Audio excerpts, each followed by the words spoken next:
마태복음 15장 29절로 39절입니다. 마태복음 15장 29절로 39절입니다.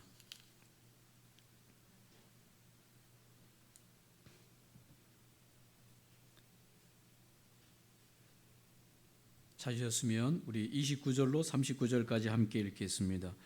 예수께서 거기서 떠나사 갈릴리 호숫가에 이르러 산에 올라가 거기 앉으시니 큰 무리가 다리 저는 사람과 장애인과 맹인과 말 못하는 사람과 기타 여럿을 데리고 와서 예수의 발 앞에 앉힘에 고쳐 주시니 말 못하는 사람이 말하고 장애인이 온전하게 되고 다리 저는 사람이 걸으며 맹인이 보는 것을 무리가 보고 놀랍게 여겨 이스라엘의 하나님께 영광을 돌리니라.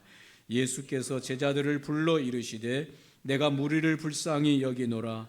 그들이 나와 함께 있은지 이미 사흘임에 먹을 것이 없도다. 길에서 기진할까 하여 굶겨 보내지 못하겠노라. 제자들이 이르되 광야에 있어 우리가 어디서 이런 무리가 배부를 만큼 떡을 얻으리이까. 예수께서 이르시되 너희에게 떡이 몇 개나 있느냐. 이르되 7개와 작은 생선 2마리가 있나이다 하거늘 예수께서 무리에게 명하사 땅에 앉게 하시고 떡 7개와 그 생선을 가지사 축사하시고 떼어 제자들에게 주시니 제자들이 무리에게 주매 다 배불리 먹고 남은 조각을 7광주리에 차게 거두었으며 먹은 자는 여자와 어린이 외에 4,000명이었더라. 예수께서 무리를 흩어 보내시고 배에 오르사 마가단 지경으로 가시니라. 아멘. 오늘 마태복음 15장 29절로 39절에 있는 말씀으로 예수의 발 앞에 앉힘에란 제목으로 함께 말씀 나눕니다. 마태복음의 기록자인 이 마태는 예수님께서 이사야 선지자의 메시아 예언 이 성취되었다. 그 이사야 선지자의 메시아가 오시기로 예언했던 그 예언을 그대로 이루신 분이 바로 이 예수님이다라고 하는 증거를 보여주기를 원했습니다. 이사야 35장 4절로 6절을 제가 읽어드리면 이사야 선지자가 메시아에 대하여 이런 예언을 했습니다. 겁내는 자들에게 이르기를 굳세어라. 두려워하지 말라. 보라 너희 하나님이 오사 보복하시며 갚아주실 것이라. 하나님이 오사 너희를 구하시리라 하라.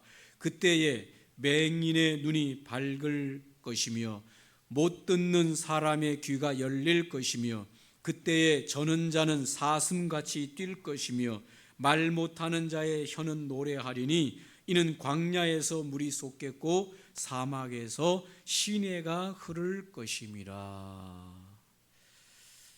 그때라고 하는 것은 메시아가 오시면 이런 역사를 일으키실 것이다. 메시아 예언에 대한 것이죠.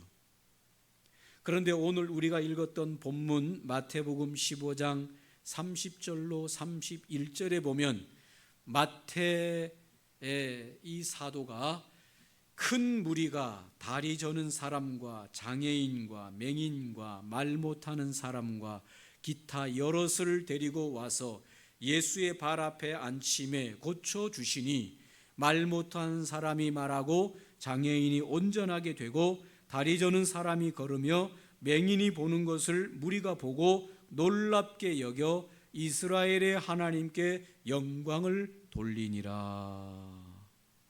이 사건을 여기에다가 기록하고 있습니다. 의도적인 것이 있는 것이죠. 무엇을 의도했습니까? 마태복음의 이 마태 사도는 예수님이 구약의 이사야 선지자가 오리라고 예언했던 선지자 메시아 그 분이 바로 예수님이고 예수님이 오셨을 때 산에 앉으셨을 때 많은 병자들이 몰려왔고 예수님께서 그 병자들을 치유하셨으므로 이것이 바로 이사야의 메시아 예언의 성취를 이루신 분이 바로 예수님이시다. 그거를 증명하기를 원했습니다. 구약의 이사야 선지자는 메시아 구원자가 오시는 것에 대한 증거로 왜 이런 육체적인 질병을 고쳐주는 이런 외적인 것에 포커스를 맞추어서 예언했을까? 사실은 예수님은 이런 육체적인 외적인 질병 이런 것보다도 더 근원적인 것은 우리의 내적인 정신적인 영적인 죄 이런 모든 것들을 근원적으로 치료하시는 분이 메시아이신데, 그런 것을 이야기하기보다는 왜 이런 외적인 이런 불치병들이 낫게 하는 그 일을 행하시는 분이 바로 메시아다라고 하는 것을 말했을까, 예언했을까? 이사야 선지자는 저희들이 당시에 예수님 당시에 그들이 메시아를 확실하게 확신할 수 있는 데는 육체적인 이런 표적이 아니면 깨닫지 못할 것이다 라고 하는 것을 알았을 것이다. 육적인 이런 표적과 증거를 보아야만 비로소 메시아임을 깨달을 수 있을 것이다 라고 하는 것을 알게 되었을 것이다. 만약 영적인 것을 말하고 더 깊은 어떤 죄의 그런 씻김을 이야기했다면 많은 사람들이 예수님을 메시아로 깨닫는 데는 어려움이 많았을 것이다.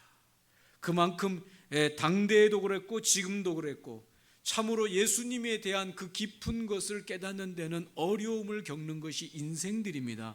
그래서 영적인 증거를 보여주는 것보다는 가장 확실한 불치의 병 환자들을 치유하여 고쳐줌으로써 이것이 우연이 아니라 확실히 하늘로부터 온 메시아인 증거를 보여주시는 것이다 라고 하는 것을 나타내신 것이죠. 또 하나는 오늘 우리가 후반부 본문에 읽었던 우리의 텅 비었던 이 배고픔 위장을 예수 그리스도께서 칠병이어를 가지시고 축사하셔서 떼어서 그들에게 먹여주실 때에 어린아이와 여인들을 빼고도 장정들 남자들만 4,000명이 먹고도 남는 7 광주리를 남기는 이 기적을 베풀어 주심으로써 이 텅 빈 위장에 예수님이 베풀어 주신 이 빵과 이 물고기를 먹고 이 배부름으로 말미암아서 이 기적이 정말 기적을 베풀어 주시는 그 예수님이야말로 진정한 메시아다라고 하는 것을 가장 확실하게 깨닫게 하는 증거가 예수님이 베풀어 주시는 이 기적의 떡을 먹고 배부를 때 가장 확실했다라고 하는 것이죠. 더 영적인 것들을 행하실 수 있음에도 불구하고 이런 눈에 보이는 또 직접 그 빵을 먹고 내 배가 부름으로써 가장 확실하게 예수 그리스도가 하나님이 예언하신 메시아 구원자가 맞다라고 하는 것에 대한 증거를 보여주신 것이다. 마태가 그것을 의도적으로 증거하고 나타내고 있습니다. 오늘 예수님께서 지난 시간에 보면 이방 두로와 시돈에 가셨다가 그 수로보니게 여인의 딸, 귀신 들린 딸을 고쳐주시고 다시 예수님께서 이제 갈릴리로 들어오셨다고 말해주고 갈릴리로 들어오셔서 높은 곳 언덕으로 올라가셔서 그 언덕 꼭대기 산에 올라가 앉으셨다라고 말하고 있습니다. 이것도 마태복음에서 마태가 의도적으로 기록한 문장입니다. 예수님께서 산에 올라가 앉았다라고 하는 것은 통치의 개념을 보여주고 있는 것입니다. 세상의 왕들은 어디에 앉아 있습니까?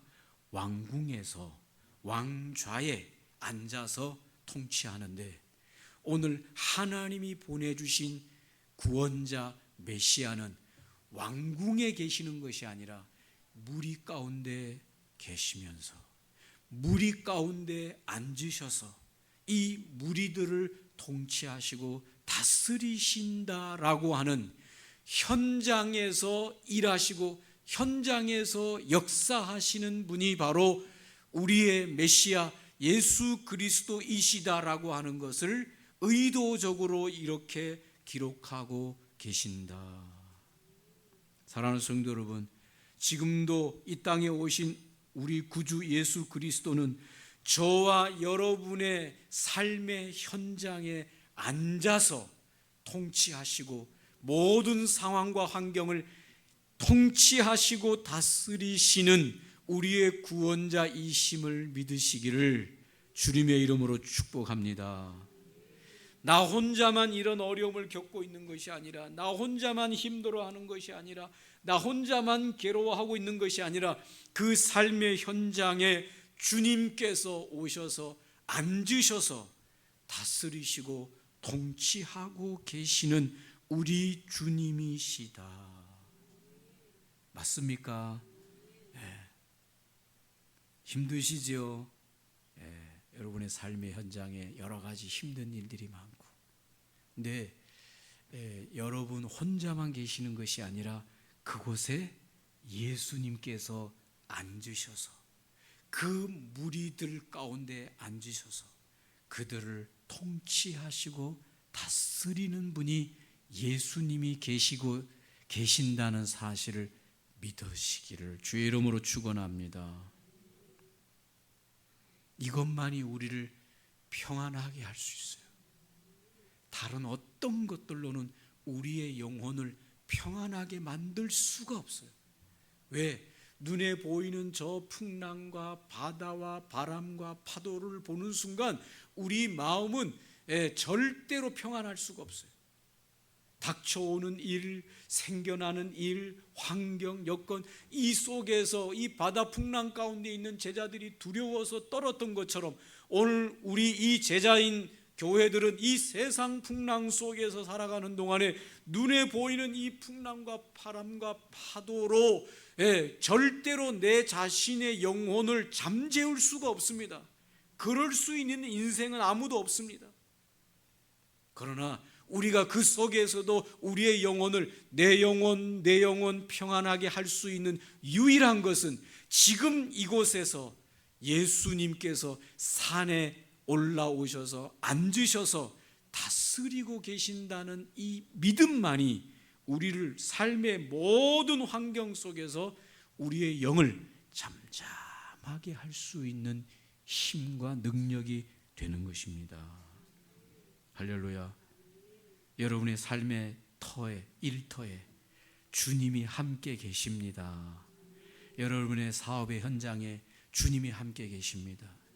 여러분의 가정의 자녀들의 모든 삶의 현장에 주님이 함께 계셔서 앉으셔서 다스리고 계심을 믿을 때 우리는 그 주님에게 맡겨드릴 수가 있는 겁니다. 주님에게 맡겨드리지 못하면 우리는 불안해서 견딜 수가 없는 겁니다.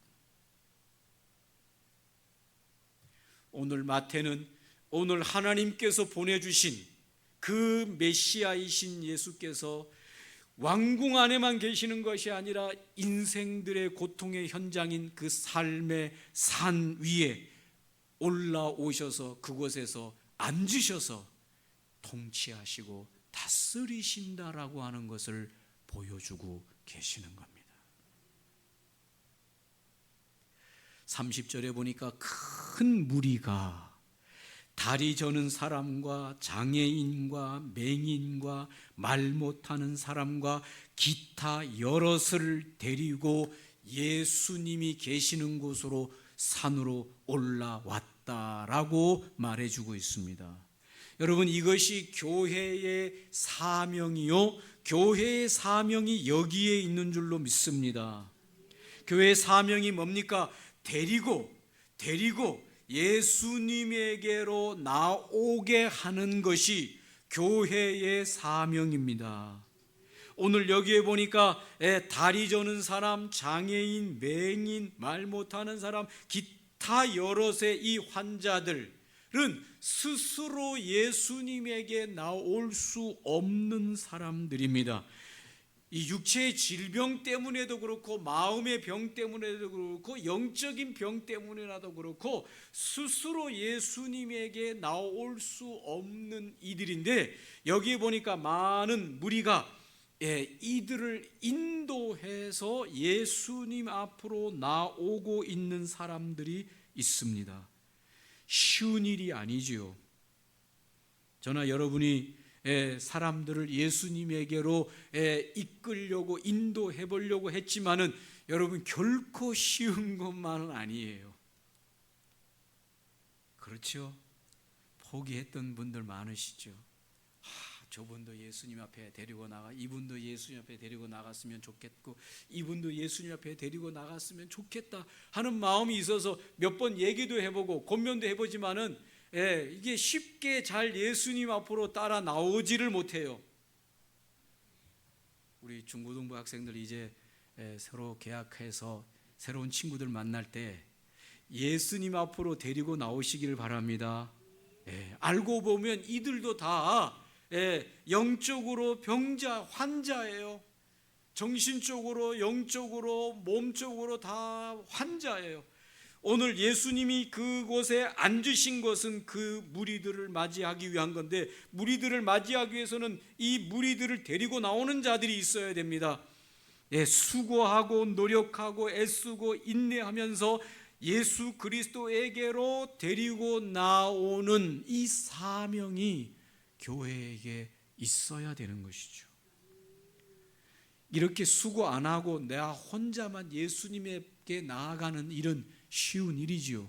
그러나 누군가 어려움 당하고 힘들어하고 괴로워하고 고통스러워하는 그를 예수님에게 데리고 나아가는 것, 이것이 교회의 사명이다.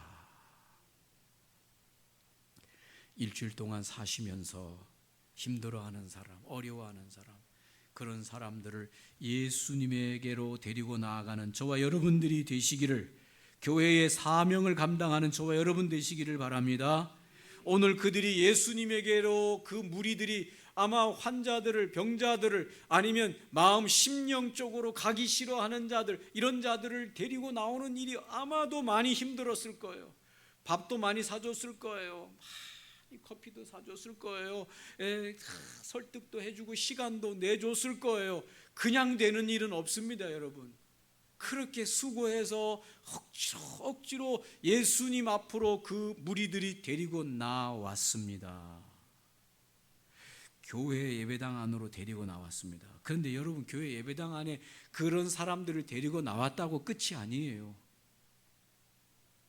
교회 예배당 안으로 데리고 나왔으니까 나는 다 끝났다가 아니라 그들을 위한 기도, 교회의 기도가 필요한데, 그 기도가 뭔가 하면 오늘 주님 앞으로 나온 이 참 어려운 이 사람들이 오늘 여기에 보니까 그들을 데리고 나와서 어떻게 했다고 말해주고 있습니까? 데리고 와서 30절에 어떻게 했다고 다 같이 한번 읽어보겠습니다. 예수의 발 앞에 앉히매. 오늘 이것이 참 중요해요. 교회의 기도가 여기에 있어야 돼요. 사랑하는 성도 여러분, 교회가 기도할 때 무엇을 위해서 기도해야 되는가 하면, 오늘 교회로 나오도록 한 성도, 교회에 나온 이제 성도들이 예수님의 발 앞에 앉힐 수 있는 겸손함을 주시옵소서. 예수님을 경험하기 위해서는 인간의 교만이 깨어지고 무너져야만 예수님을 경험할 수가 있는데, 예수님 앞에 나오기는 나왔지만 아직 뻣뻣합니다. 육신적입니다. 인간적입니다. 아직도 예수 그리스도 앞에 겸손히 그 발 앞에 엎드릴 마음이 준비되어 있지 않습니다. 그런 사람을 통해서 하나님의 역사가, 기적이 나타나기는 쉽지 않습니다. 오늘 그런 사람이 예수님의 발 앞에 겸손하게 앉힐 수 있는 그 일을 위하여 교회는 쉼없이, 끊임없이 그들의 영혼을 위하여 기도하는 교회의 기도가 바로 이것입니다. 예수님을 제대로 경험하기 위해서는, 인생에 뭔가 변화를 갖기 위해서는 그 인생들이 예수님의 발 앞에 겸손히 엎드릴 수 있는 이 겸손함이 필요한데, 이것을 위해서 교회가 기도해야 하는 것이죠.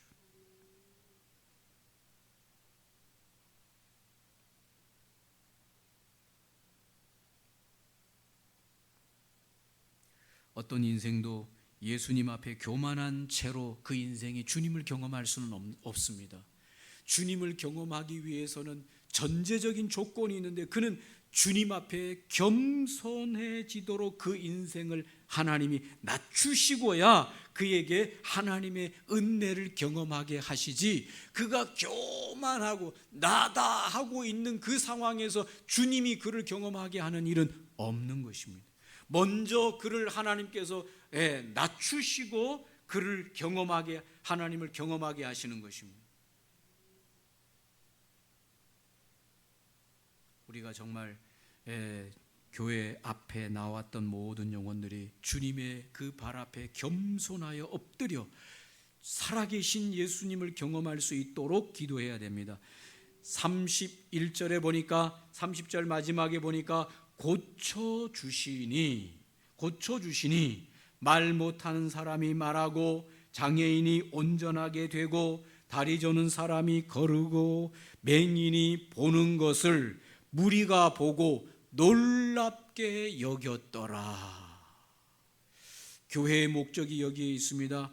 영혼이 회복되는 것이죠. 예수님의 발 앞에 겸손히 엎드려서 나는 죄인입니다, 나는 아무것도 아닙니다, 인생살이가 참 허망합니다, 헛됩니다, 정말 진리를 찾고 싶습니다, 생명을 구하고 싶습니다, 예수님의 발 앞에 겸손하게 엎드릴 때, 그제서야 예수님께서 그를 고쳐주실 때 그의 영혼이 회복되어지고, 그의 생명이, 죽은 생명이, 영의 생명이 살아나게 되어지고, 영생의 생명이 얻게 되어지고, 정신과 마음과 육체와 영혼이 회복되어지고 고쳐주어지는 놀라운 과정을 얻게 될 줄로 믿습니다. 예수님 앞에 제대로 엎드리면 그는 틀림없이 주님을 경험하게 되어지고, 그는 그 주님을 경험하면서 회복의 은혜를 맡게 되는 것이다, 변화를 갖게 되는 것이다. 이건 절대적입니다.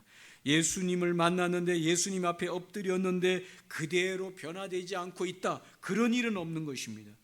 뜨거운 불 속에 들어간 초가, 뜨거운 열기 속에 있는 초를 그 가까이에 댔는데 초가 녹아내리지 않는다, 절대로 그런 일은 없는 것입니다. 뜨거운 불 앞에 가까이 가면 갈수록 초는 완전히 녹아내리게 되어 있는 것입니다. 오늘 우리가 예수 그리스도 앞에 겸손히 그 발 앞에 엎드리면 주님을 경험하게 하시고, 주님을 경험하게 된 그 영혼에게는 큰 인생의 변화, 회복의 역사를 맡게 되는 것이죠. 그것이 육체의 병이도 고쳐질 뿐만 아니라 정신적인, 심령의, 마음의, 영의 그런 모든 일들이라도 예수 그리스도 앞에 갈 때 그 모든 불순물들은 다 떠나가고 주님의 그 놀라운 회복의 역사를 경험하게 되는 것입니다. 오늘 우리가 읽었던 마지막 본문에 보면 35절로 38절에 보면 예수님께서 칠병이어로 그들을 먹이시는 장면이 나옵니다. 37절에 보니까 다 배불리 먹고 그랬습니다. 다 배불리 먹었더라. 예수님 앞에 나왔던 무리들이 굶주렸던 그 배를 다 채우면서 만족함을 얻었다라고 여기에 말하고 있습니다. 교회의 누림이 여기에 있는 것입니다. 굶주렸던 우리의 영혼이 이 세상살이 속에서 피폐하고 어렵고 힘들었던 삶의 의미를 찾지 못했던 인생들이 예수님 앞에 나와서 예수님을 경험할 때 마지막으로 인생들 속에서 나오는 말은 만족함입니다. 평안함입니다.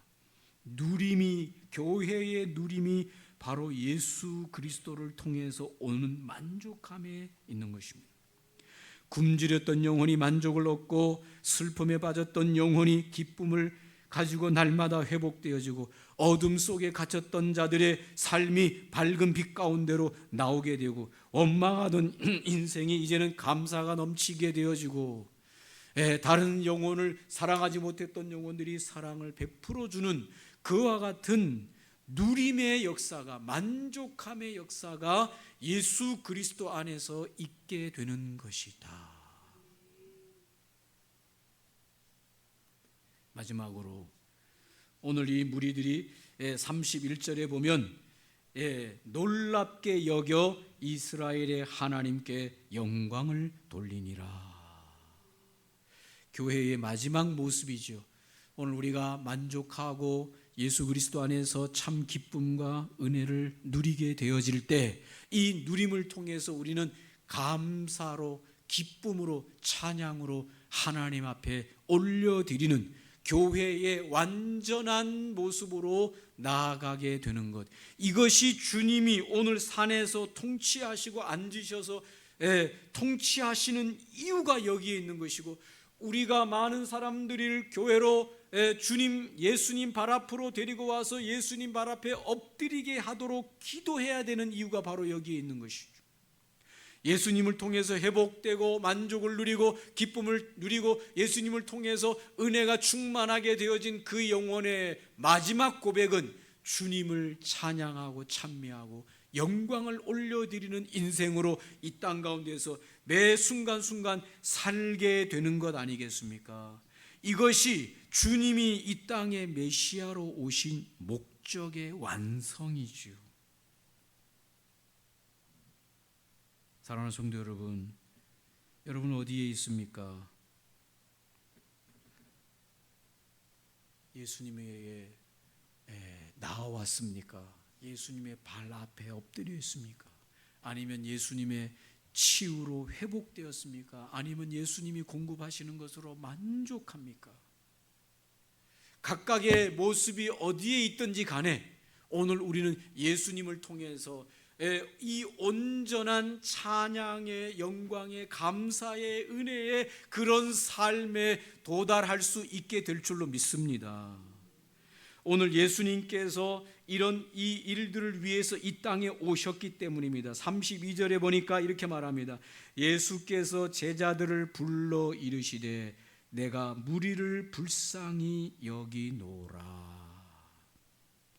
오늘 예수님께서 메시아로 오셔서 치유하시고 고쳐주시고 만족을 주시고 회복하게 하시고 이들에게 영광을 하나님께 올려드리게 하게 하시는 이런 모든 것의 근원은 우리에게서 있는 것이 아니라 오늘 예수님의 마음에서 있는데, 그 예수님께서 뭐라고 말씀하시는가 하면 보시고 내가 이 무리를 보니 이 무리를 불쌍하게 여기노라.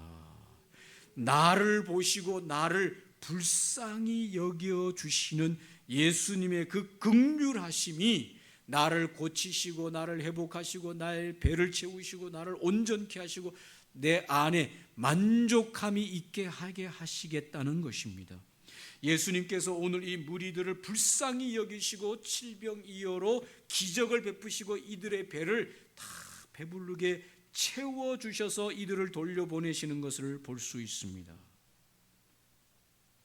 주님의 이 긍휼의 풍성함이 저와 여러분을 주님 앞에 나온 저와 여러분을 회복하게 하시고 고쳐주시고 충만하게 하시고 만족하게 하시고, 그래서 하나님의 은혜에 감격해서 감사하고 이 하나님의 은혜를 흘려보내는 하나님의 교회로 충만할 때까지 우리를 도우실 줄로 믿습니다. 그 이유는 다른 곳에 있는 것이 아니라 하나님이 저와 여러분을 향하신 긍휼의 풍성하심 때문입니다. 내가 이 무리를 불쌍히 여기노라. 우리가 넘어질 때에도, 우리가 좌절될 때에도, 우리가 죄질 때에도, 우리가 실수할 때에도, 우리가 별 볼 일 없을 때에도 주님이 여전히 우리를 향하여 통치하시고 다스리시고 우리를 회복하게 하시고 고쳐주시고 충만하게 하시는 이유는 우리에게서 오는 것이 아니라 이 예수 그리스도의 긍휼이 풍성한 긍휼 때문입니다. 할렐루야. 이번 한 주간도 주님의 긍휼은 흔들림이 없습니다. 저와 여러분이 어떻게 살았던지 간에 흔들림이 없이 주님은 우리에게 찾아오셔서 내가 너를 불쌍히 여긴다, 너에게 만족을 주기를 원하고 너를 치유하기를 원하고 너를 회복하기를 원한다, 너는 내 발 앞에 나와 엎드리면 내가 너를 도울 것이다, 너를 채울 것이다, 너를 회복할 것이다, 너의 문제를 도와줄 것이다, 감당할 수 있도록 도와줄 것이다. 주님의 긍휼은 마름이 없습니다. 할렐루야. 이 주님의 긍휼함이 천국 가는 날까지 계속해서 우리를 또 일으키시고 또 일으키시고 또 세우시고 또 새 힘을 주시고 또 고쳐주시고 회복하실 때 우리가 이 주님의 긍휼함을 가지고 평안함을 가지고 담대하게 주님 앞에 나아가고, 우리만 나아가는 것이 아니라 주변에 연약한 자들, 힘들어하는 자들, 어려워하는 자들, 이런 자들을 주님의 발 앞으로 인도하는 그 사명을 감당하는 교회가 되어지시기를 주님의 이름으로 축원합니다. 오늘 말씀을 기억하시면서 주님의 긍휼함이 이번 한 주간도 나를 새롭게 하고 또 고쳐주시고 또 새 힘을 주시고 만족하게 하고 배고픔을 만족하게 하시고 필요를 채워주시고 은혜를 채워주시고 능력을 부어주시고 죄를 씻겨주시고 주님의 그 긍휼의 풍성하신 은혜가 나를 날마다 새롭게 하실 때 나뿐만 아니라 주변에 있는 영혼에게도 하나님의 이 긍휼과 사랑을 나누는 귀한 은총이 있게 기도하면서 나아가는 한 주가 되기를 바랍니다. 함께 기도합니다.